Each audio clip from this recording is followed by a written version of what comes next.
নমস্কার, ATV prime নিউজের সকলকে স্বাগত। সঙ্গে রয়েছে আমি তস্মিতা। চলে যাচ্ছি সংবাদে। ভারতের প্রধানমন্ত্রী নরেন্দ্র মোদী বলে কথা, তার বিদেশ সফরের সঙ্গে রাষ্ট্রীয় সম্মান যেন সমার্থক হয়ে গেছে এখন। এ নিয়ে মোট 33টি আন্তর্জাতিক সম্মানে ভূষিত হলেন প্রধানমন্ত্রী নরেন্দ্র মোদী।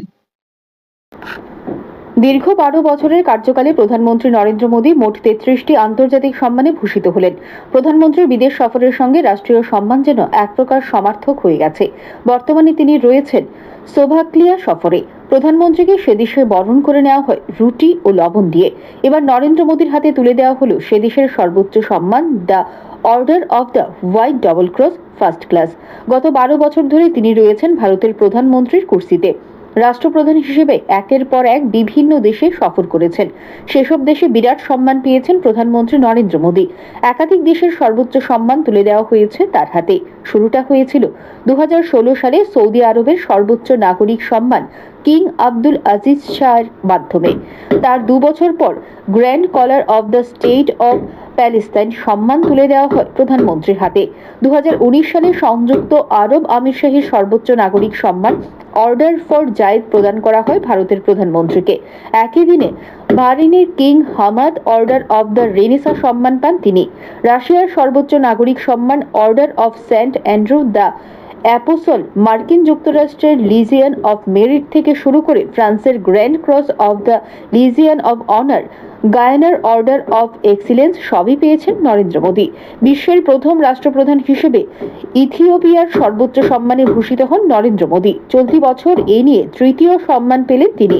ইসরায়েলের মেডেল অফ দ্য কেনেসেট এবং সুইডেনের royal order of polar star পেয়েছিলেন।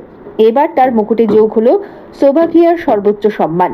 নতুন সম্মান পেয়ে এক্স হ্যান্ডেলে কৃতজ্ঞতা প্রকাশ করেছেন প্রধানমন্ত্রী। লিখেছেন, বাতিস্লাভায় the Award of the White Double Cross First Class পেয়ে আমি সম্মানিত। স্লোভাকিয়ার মানুষ এবং সরকারকে কৃতজ্ঞতা জানাই। তবে এই সম্মান ভারতের 140 কোটি মানুষের জন্য। ভারত এবং স্লোভাকিয়ার বন্ধুত্বের কাছে আমার এই সম্মান উৎসর্গ করলাম। Bureau report, ATV TV. মঙ্গলবার আগরতলার সোনারতরী রাজ্য অতিথিশালায় তপশিলি জাতি কল্যাণ উপকমিটির চেয়ারম্যানের সঙ্গে এক গুরুত্বপূর্ণ বৈঠক অনুষ্ঠিত হয়। আয়োজিত বৈঠকে উপস্থিত ছিলেন তপশিলি জাতি কল্যাণ দপ্তরের মন্ত্রী সুধাংশু দাস এবং দপ্তরের সচিব দীপা ডি নায়ার। রাজ্যের তপশিলি জাতি সম্প্রদায়ের সার্বিক উন্নয়ন এবং কল্যাণমূলক প্রকল্পগুলোকে আরও কার্যকর করার লক্ষ্যে মঙ্গলবার আগরতলার সোনারতরী রাজ্য অতিথিশালায় এক গুরুত্বপূর্ণ বৈঠক অনুষ্ঠিত হয়। বৈঠকে তপশিলি জাতি কল্যাণ উপকমিটির চেয়ারম্যানের সঙ্গে বিভিন্ন বিষয় নিয়ে বিস্তারিত আলোচনা করা হয়। এই বৈঠকে উপস্থিত ছিলেন তপশিলি জাতি কল্যাণ দপ্তরের মন্ত্রী সুধাংশু দাস এবং দপ্তরের সচিব দীপা ডি নায়ার সহ দপ্তরের অন্যান্য উচ্চপদস্থ আধিকারিকরা। আলোচনায় তপশিলি জাতি সম্প্রদায়ভুক্ত মানুষের জন্য সরকারি সহায়তা আরও কিভাবে বৃদ্ধি করা যায়, বিভিন্ন কল্যাণমূলক প্রকল্পের সুবিধা অধিক সংখ্যক উপভোক্তার কাছে পৌঁছে দেওয়া যায় এবং তাদের আর্থসামাজিক উন্নয়নের জন্য নতুন উদ্যোগ গ্রহণ করা যায় কিনা সে বিষয়ে গুরুত্ব সহকারে পর্যালোচনা করা হয়। এ ব্যাপারে সংবাদ মাধ্যমের মুখোমুখি হয়ে মন্ত্রী জানান, welfare of SC welfare department আমরা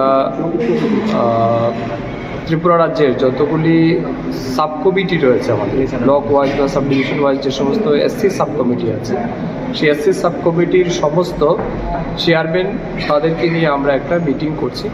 আজ থেকে প্রায় 5 থেকে 6 মাস আগে এই গীতাঞ্জলি আমাদের যে মিটিং হল সেখানে আমরা তাদেরকে নিয়ে একটা মিটিং করেছিলাম।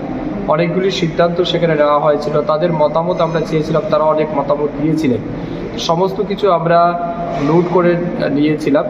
তো তার উপরে এখন পর্যন্ত আমাদের প্রোগ্রেস কী হয়েছে, আমরা কি অ্যাচিভ করতে পারলাম এবং কোন জায়গাতে আমাদের ঘাটতি রয়েছে সেই বিষয়ের উপর আজকে আমরা আলোচনা করব। তার বাইরেও বিশেষ করে তপশিলি সম্প্রদায়ভুক্ত মানুষের কল্যাণে এই দপ্তর আরও কী কাজ করতে পারে সেই বিষয়ে তাদের কাছ থেকে আমরা ফার্দার ওপিনিয়ন চাইব এবং আমার বিশ্বাস এটা একটা পজিটিভ মিটিং হবে আর তার চেয়ে গুরুত্বপূর্ণ বিষয়, বিশেষ করে যেমন সাব কমিটির চেয়ারম্যান যারা ছিলেন, প্রথম মিটিংয়ে তারা দাবি করেছিলেন যে তাদের অনারিয়ামটা অত্যন্ত নেগলিজেবল, এটাকে বাড়ানো উচিত। তো সেই লক্ষ্যে আমাদের ডিপার্টমেন্ট ইতিমধ্যে সিদ্ধান্ত নিয়েছে, আমরা বাড়িয়েছি, সেটাও তাদেরকে আজকে আমরা অবগত করব।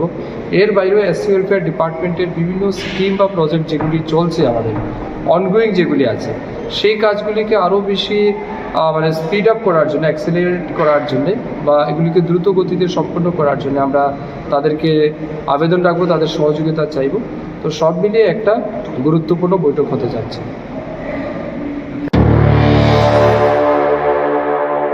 এদিন বৈঠকে শিক্ষা, কর্মসংস্থান, সামাজিক নিরাপত্তা এবং বিভিন্ন সরকারি অনুদান ও ভাতার পরিধি বৃদ্ধির সম্ভাবনা নিয়েও আলোচনা করা হয়। বৈঠকে উপস্থিত কর্মকর্তারা তপশিলি জাতি সম্প্রদায়ের জীবনমান উন্নয়নে সরকারের অঙ্গীকার পুনর্ব্যক্ত করেন। এর পাশাপাশি ভবিষ্যতে আরও কার্যকর পদক্ষেপ গ্রহণের বিষয়ে মতবিনিময় করেন। Bureau report, AKB TV. কোনো আগাম বার্তা ছাড়াই মঙ্গলবার কলকাতা হাইকোর্টে যান বাংলার প্রাক্তন মুখ্যমন্ত্রী মমতা বন্দ্যোপাধ্যায়। এদিন সংবাদ মাধ্যমের সামনেও মুখ খুলেননি তিনি, সই করে সোজা চলে যান ভেতরে। প্রসঙ্গত, বিধানসভা নির্বাচনের পর ভোট পরবর্তী অশান্তির মামলায় হাইকোর্টে হাজির হয়েছিলেন তিনি। ফের কলকাতা হাইকোর্টে হাজির হলেন প্রাক্তন মুখ্যমন্ত্রী মমতা বন্দ্যোপাধ্যায়। মঙ্গলবার দুপুরে কোনাল ঘোষ ও দোলা সেনকে সঙ্গে নিয়ে হাইকোর্টে যান মমতা। কোনো আগাম বার্তা ছাড়াই তিনি পৌঁছে যান এদিন। গাড়ি থেকে নেমে সোজা চলে যান ভেতরে। সংবাদ মাধ্যমের সামনে কোনো কথা বলেননি তিনি। বিধানসভা ভোটের ফল প্রকাশের পর ভোট পরবর্তী অশান্তির মামলায় সওয়াল করতে হাইকোর্টে গিয়েছিলেন প্রাক্তন মুখ্যমন্ত্রী। আর এবার গেলেন ফলাফল নিয়ে মামলা করতে। জানা গেছে, বিধানসভা নির্বাচনে ভবানীপুর কেন্দ্রে ফলাফলকে চ্যালেঞ্জ করে মামলা করতেই এদিন আদালতে গিয়েছিলেন তিনি। 2026-এ ভবানীপুর কেন্দ্রে শুভেন্দু অধিকারীর কাছে হেরে যান মমতা বন্দ্যোপাধ্যায়। প্রায় 15,000 ভোটের মার্জিনে পরাজিত হন তিনি। ওই কেন্দ্র থেকেই 15,105 ভোটের ব্যবধানে জয়ী হয়ে মুখ্যমন্ত্রী হন শুভেন্দু অধিকারী। সেই ফলাফলে চ্যালেঞ্জ করেই এদিন মামলা করেন মমতা। নির্বাচনে কারচুপির অভিযোগ তুলেন তিনি। 2021-এ নন্দীগ্রামে শুভেন্দু অধিকারীর কাছে হেরে যাবার পরও মামলা করেছিলেন মমতা। সেই মামলার নিষ্পত্তি হয়নি এখনো। আর এবার ফল প্রকাশের পর মমতা বারবার বলেছেন, আমি হারিনি। মুখ্যমন্ত্রী পদে ইস্তফাও দেননি তিনি। এবার সরাসরি মামলা করলেন Mamata. Bureau report, AKB TV. এখন সময় বিজ্ঞাপনের জন্য ছোট্ট একটি বিরতি, সঙ্গে থাকুন।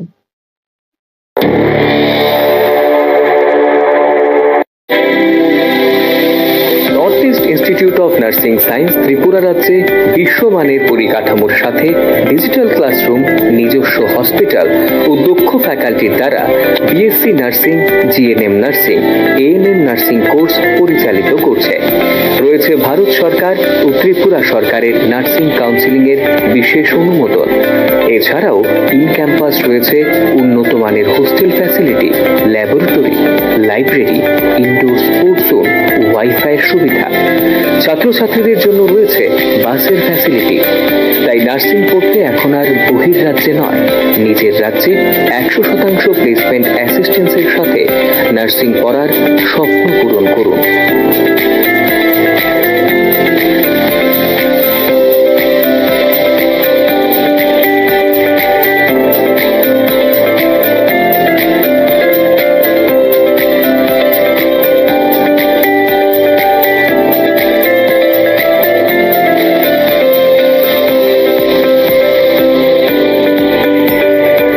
জন্য আজই যোগাযোগ করুন north East Institute of Nursing science, Agartala, Amtali bypass. Phone নম্বর 7085155609, 7005127202, 0381231506, 8257808056 অথবা ভিজিট করুন www.neins.ind.in, a unit of Devlook Hospital.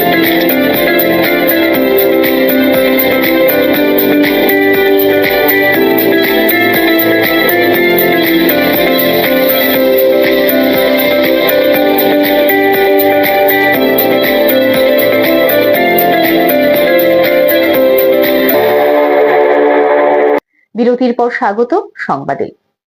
অবিলম্বে সামাজিক ভাতা প্রদানের দাবিতে কৈলাসহরের মহকুমা শাসকের নিকট ডেপুটেশন প্রদান করেছে কৈলাসহর জেলা কংগ্রেস। মঙ্গলবার কৈলাসহরের টাউন হল প্রাঙ্গণ থেকে দলীয় কর্মী সমর্থকরা এক বিক্ষোভ মিছিল করে মহকুমা শাসকের অফিসে এসে অফিস প্রাঙ্গণে বিক্ষোভ প্রদর্শন করে।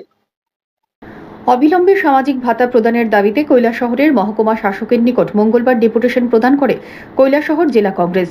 এই ডেপুটেশনের নেতৃত্বে ছিলেন বিধায়ক বীরজিৎ সিনহা, জেলা কংগ্রেসের সভাপতি মোহাম্মদ বদরুজ্জামান, কংগ্রেস নেতা রুদ্রেন্দু ভট্টাচার্য, রুনু মিয়া, অভিজিৎ দেবনাথ, রতন দত্ত সহ আরও অন্যান্য নেতৃত্বরা। বিক্ষোভ প্রদর্শন শেষে কংগ্রেস দলের এক প্রতিনিধি দল মহকুমা শাসক শান্তিময় দেববর্মার নিকট ডেপুটেশনে মিলিত হয়। অন্যদিকে বিক্ষোভ মিছিল শুরুর পূর্বে বিধায়ক বীরজিৎ সিনহা জানায় যে ইন্দিরা গান্ধী যখন দেশের প্রধানমন্ত্রী ছিলেন তখন সারা দেশে সামাজিক ভাতা চালু করেছিলেন। সেই সামাজিক ভাতা বিভিন্ন ক্যাটাগরির মানুষরা আজও পাচ্ছেন, কিন্তু বর্তমান বিজেপি সরকার বিগত 3 মাস ধরে সামাজিক ভাতা বন্ধ রেখেছে। এর ফলে গরিব মানুষেরা হয়রানির শিকার হচ্ছেন। অবিলম্বে ভাতা প্রদান না করা হলে কংগ্রেস দলের পক্ষ থেকে হাজার হাজার কর্মী সমর্থকদের নিয়ে আগরতলায় বিক্ষোভ প্রদর্শন করা হবে, এমনকি দপ্তরের মন্ত্রীকেও ঘেরাও করে বিক্ষোভ প্রদর্শন করা হবে। কেন্দ্রে যখন কংগ্রেস সরকার ছিল সামাজিক ভাতাগুলো চালু করা হয়েছে এবং Indira Gandhi old age pension থেকে শুরু করে বিধবা, আমি পরিত্যক্তা, বিকলাঙ্গ, এই যে 37টা প্রকল্প চালু করেছে। ত্রিপুরাতেও চালু হয়েছে, কিন্তু দেখা যায় টাকা আসে ফান্ডে, টাকা আসে বলে তো আর্থিক সংস্থান আসে বলেই তো এই হাজার হাজার বৃদ্ধা, বিকলাঙ্গ, স্বামী পরিত্যক্তা, বিধবা, অন্ধ তাদের ভাতা চালু করা হয়েছে। কিন্তু দেখা যায় 5 মাস 6 মাস বন্ধ করার পরে এই অসহায় বৃদ্ধরা অফিসে দৌড়তে দৌড়তে, ব্যাংকে দৌড়তে দৌড়তে দেখা যায় 1 মাসে ঢুকায়। Bureau report, AKB TV. দক্ষিণ ত্রিপুরায় সুশাসন ও জনকল্যাণমুখী শিবিরে জনগণের ব্যাপক সাড়া দেখা যায়। প্রধানমন্ত্রী নরেন্দ্র মোদীর নেতৃত্বাধীন কেন্দ্রীয় সরকারের নিরবচ্ছিন্ন 12 বছরের সুশাসন, উন্নয়ন ও জনকল্যাণের গৌরবময় পূর্তি উপলক্ষে দক্ষিণ ত্রিপুরা জেলা জুড়ে অনুষ্ঠিত হয় 3 দিনব্যাপী বিশেষ জনকল্যাণ শিবির। মঙ্গলবার এই উপলক্ষে শান্তির বাজারের মুকুট অডিটোরিয়াম হলে আয়োজিত হয় এক অনুষ্ঠান। প্রধানমন্ত্রী নরেন্দ্র মোদীর নেতৃত্বাধীন কেন্দ্রীয় সরকারের নিরবচ্ছিন্ন 12 বছরের সুশাসন, উন্নয়ন এবং জনকল্যাণের গৌরবময় পূর্তি উপলক্ষে দক্ষিণ ত্রিপুরা জেলা জুড়ে অনুষ্ঠিত হয় 3 দিনব্যাপী এক বিশেষ জনকল্যাণ শিবির।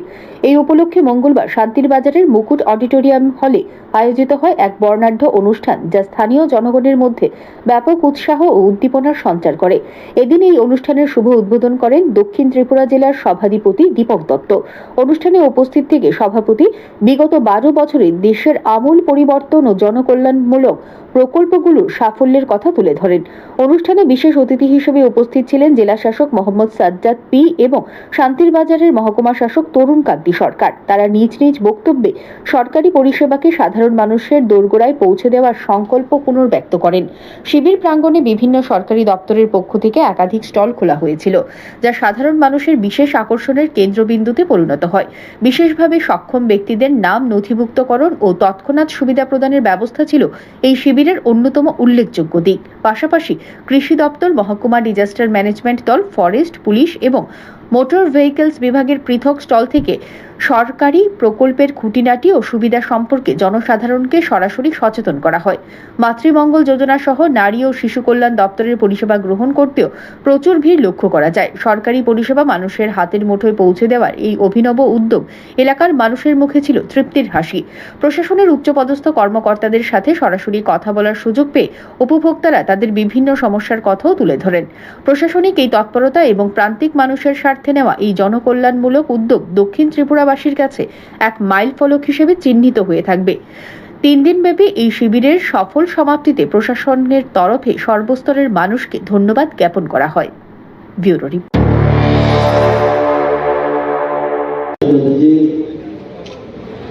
প্রধানমন্ত্রী হওয়ার পর থেকে যে কথাটা উনি বলেছেন পিছিয়ে পড়া যে ব্যক্তিটা ওই ব্যক্তিটার উন্নয়ন করা। এই লক্ষ্যে বিগত 12 বছর ভারতবর্ষের মাননীয় প্রধানমন্ত্রী সমাজের সমস্ত লোকের জন্য কাজ করে গেছেন, যেটার উদ্দেশ্য শুধু প্রকল্প, যে প্রকল্পগুলো উনি করেছেন এটা শুধু প্রকল্প বাস্তবায়ন উদ্দেশ্য ছিল না, জনকল্যাণ এবং ক্ষমতায়ন নিশ্চিত করা ছিল উদ্দেশ্য। দৃষ্টিভঙ্গি কি ছিল? আমরা যেটা বলি সবকা সাথ, সবকা বিকাশ, সবকা বিশ্বাস এবং সবকা প্রয়াস। সমাজের প্রতিটি স্তরকে উন্নয়নের মূলসূত্রে নিয়ে আসার জন্য উনি কাজ করে গেছেন। Bureau report, AKB TV. নারী নিরাপত্তা সহ বিভিন্ন জনস্বার্থ সংশ্লিষ্ট দাবি সামনে রেখে মঙ্গলবার পুলিশ সদর দপ্তরে ডেপুটেশন প্রদান করে গণতান্ত্রিক নারী সমিতি। পরে প্যারাডাইস চৌমুহনী এলাকায় সংগঠনের উদ্যোগে 2 ঘণ্টা ব্যাপী গণ অবস্থান কর্মসূচি অনুষ্ঠিত হয়। জনস্বার্থ সংশ্লিষ্ট দাবি সামনে রেখে মঙ্গলবার পুলিশ সদর দপ্তরে ডেপুটেশন প্রদান করে গণতান্ত্রিক নারী সমিতি। পরে প্যারাডাইস চৌমুহনী এলাকায় সংগঠনের উদ্যোগে 2 ঘণ্টা ব্যাপী গণ অবস্থান কর্মসূচি অনুষ্ঠিত হয়। গণ অবস্থান থেকে সংগঠনের নেতৃবৃন্দ 3 দফা দাবি উত্থাপন করেন।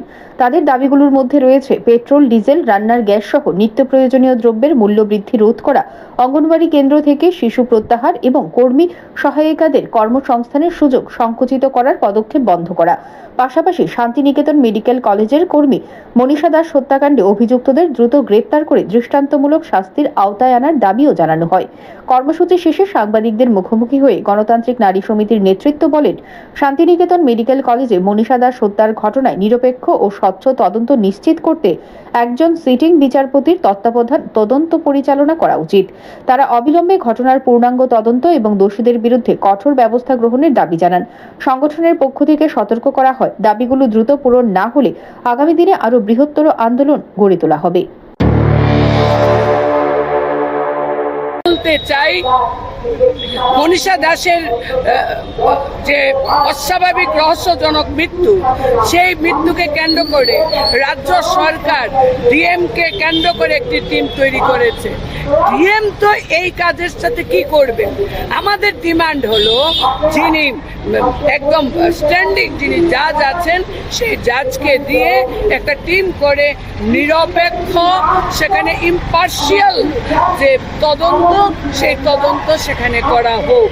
এবং এখন পর্যন্ত শান্তিনিকেতনের মেডিকেল কলেজ থেকে কোনো টিম গিয়ে এই মৃতার বাড়ির সাথে সেখানে যোগাযোগ করেনি। আমরা ডিমান্ড করছি সেখানে যোগাযোগ করে এই পরিবারটার পাশে মেডিকেল কলেজ দাঁড়াক এবং রাজ্য সরকার সেখানে দাঁড়াক। রান্নার গ্যাস, পেট্রোলের যে দাম, সেই দাম রাজ্য সরকার এবং কেন্দ্রীয় সরকার, ডাবল ইঞ্জিনের যে সরকার, এই সরকার সেখানে হস্তক্ষেপ গ্রহণ করুক যাতে সেখানে দাম কমানো হয়। আমরা সারা রাজ্যে এই কর্মসূচি আমরা চালাচ্ছি, এই কর্মসূচি চলবে। Bureau report, AKB TV. সংবাদ এখনকার মতো এই পর্যন্তই। আমাদের পরবর্তী সংবাদ দেখার জন্য চোখ রাখুন AKB টিভির পর্দায়। নমস্কার।